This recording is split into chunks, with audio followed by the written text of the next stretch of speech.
नमस्कार साथियों, मैं हूं आपका दोस्त राजकुमार और एक बार फिर से स्वागत करता हूं आपके अपने पसंदीदा यूट्यूब चैनल राज ऑनलाइन एजुकेशन हब के एक और ख़ास वीडियो में।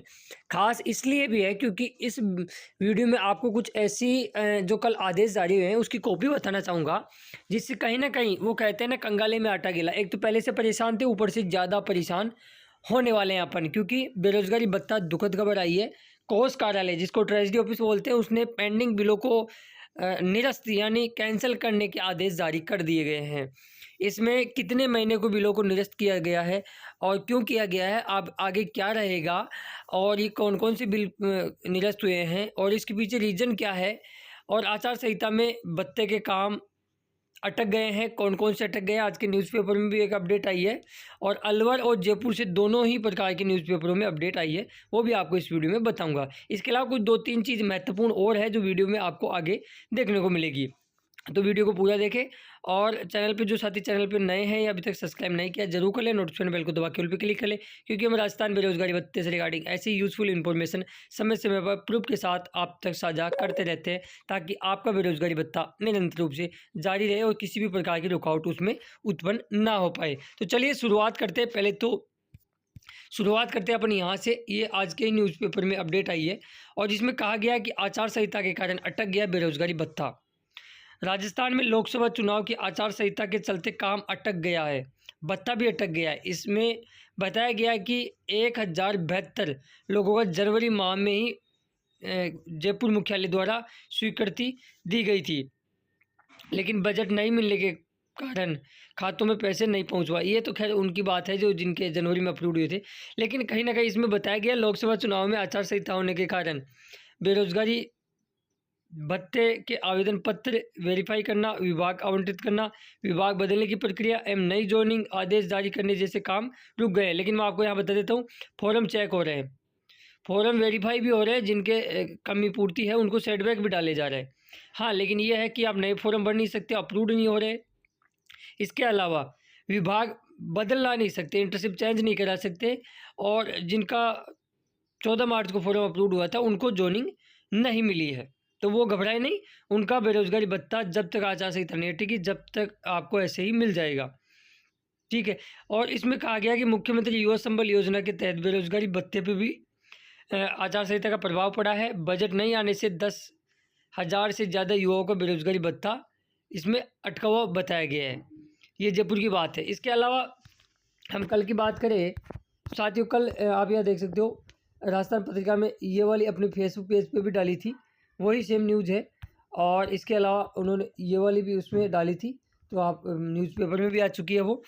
तो सारी चीज़ें आपको मैंने यहाँ बता दी। इसके अलावा काफ़ी लोग अभी भी ट्रेंडिंग सोशल मीडिया पे इन चीज़ों को लेकर अभी भी ट्रोल कर रहे हैं, और आप भी इसके अंदर कर सकते हो, ट्विटर वगैरह पे रिट्वीट भी कर सकते हो, जो भी आपकी इच्छा है। हमारा ट्विटर का लिंक वीडियो को डिस्क्रिप्शन बॉक्स में डाल रखा है, उसको ज़्यादा से ज़्यादा कर दिया करो।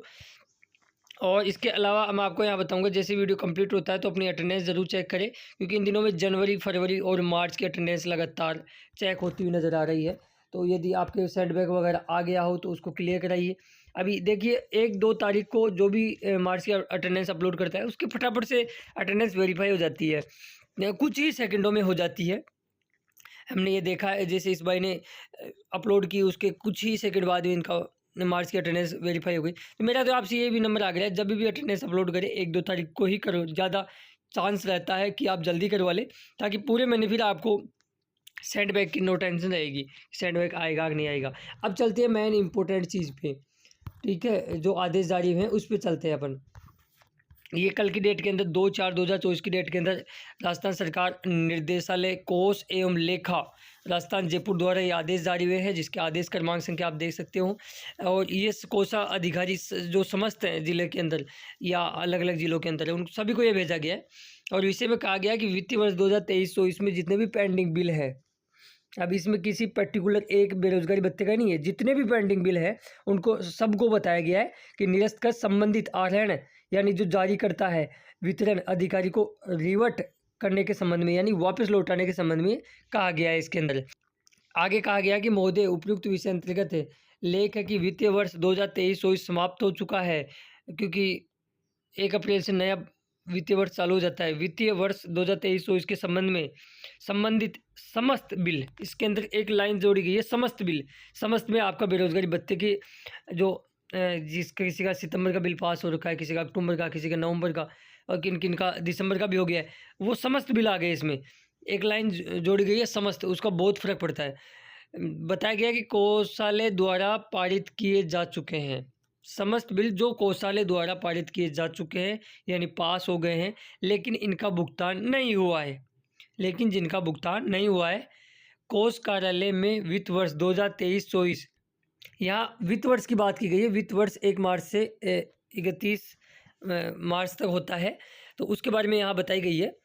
1 अप्रैल से नया वित्त वर्ष चालू हो जाता है, तो उसमें बताया गया कि वित्त वर्ष 2023-24 से संबंधित पेंडिंग बिल जो पारित नहीं किए जा सके हैं, उक्त सभी बिलों को कोषालय या छोटे ऑफिस है तो उप कोषालय स्तर से निरस्त किए जाकर संबंधित आहरण वितरण अधिकारी को रिवर्ट किया जाना सुनिश्चित करे।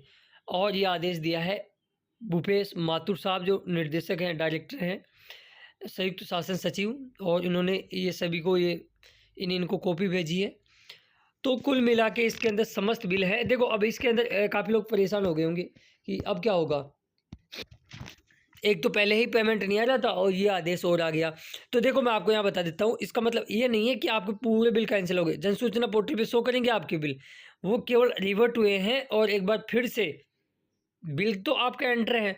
आपके जो रोजगार कार्यालय है वो एक नई डेट के बाद में एंटर करते ही वो पूरे बिल तो पास है ही, एंटर दबाया, नई सूची तैयार हुई और वापस से कोष कार्यालय में भेज दिया जाएगा। ये प्रक्रिया हर बार होती है जब वित्तीय वर्ष नया चालू होता है, तो घबराए नहीं, ये 1-2 दिन के अंदर वापस रिवर्ट कर दिए जाएंगे। कोष कार्यालय को घबराने की आवश्यकता नहीं है बिल्कुल भी इसके अंदर, क्योंकि इसमें समस्त शब्द जोड़ा गया है। समस्त में समस्त बिल आ जाते हैं, चाहे वो किसी भी प्रकार के बिल हो। तो ये इसके अंदर निरस्त करने की मुख्य वजह थी। और अब आगे कुछ ज़्यादा नहीं रहेगा इसमें, 2 से 3 दिन के अंदर आपके बिल हैं वापस कोष कार्यालय में जमा हो जाएंगे। आपको घबराने की इसके अंदर आवश्यकता नहीं है। लेकिन मुझे लगा कि इस न्यूज़ के बाद में ये काफ़ी ग्रुपों के अंदर शेयर की जा रही थी, जिससे आप परेशान हो रहे थे कि सर इसका मतलब क्या समझे हम। तो ये पूरी चीज़ें थी जो मैंने आपको बिल्कुल डिटेली बारीकी से एक-एक शब्द बाय शब्द समझा दिया है।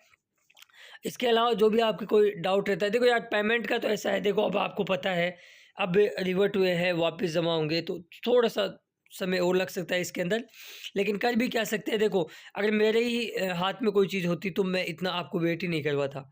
अब हम आपके लिए कितना प्रयास किए हैं, आप लोगों को जागरूक करने का प्रयास कर रहे हैं, ज्ञापन भी हमने बहुत धड़ल्ले से दिए हैं। इसके अलावा न्यूज़पेपरों में भी अपडेट निकलाई है, सोशल मीडिया पे भी हमने ट्रेंड करने की, ट्विटर पे भी काफ़ी कोशिश की है। देखो हम हमारे स्तर पे जितना हो सकता था वो प्रयास किया है और आगे भी करते रहेंगे। आपका साथ कंधे से कंधे मिला के खड़ा रहूँगा, ये आपको विश्वास दिलाता हूँ। और इस वीडियो को अपने दोस्तों मित्र मंडल में ज़रूर शेयर कर दें, जो कि जो इस आदेश को देखने के बाद परेशान हो रहे थे, उनको पॉइंट टू पॉइंट, एक-एक शब्द टू शब्द उनको समझ में आ जाए कि ये चीज़ें हुई है और इससे ज़्यादा घबराने की आपको कतई आवश्यकता नहीं है। धन्यवाद। जय हिंद, जय भारत, जय राजस्थान। और जो साथी चैनल को अभी तक सब्सक्राइब नहीं किया जरूर कर लें, नोटिफिकेशन बेल को दबा के ऑल पे क्लिक करें। हम मिलेंगे नेक्स्ट वीडियो में ऐसे किसी खास अपडेट के साथ, तब तक के लिए नमस्कार।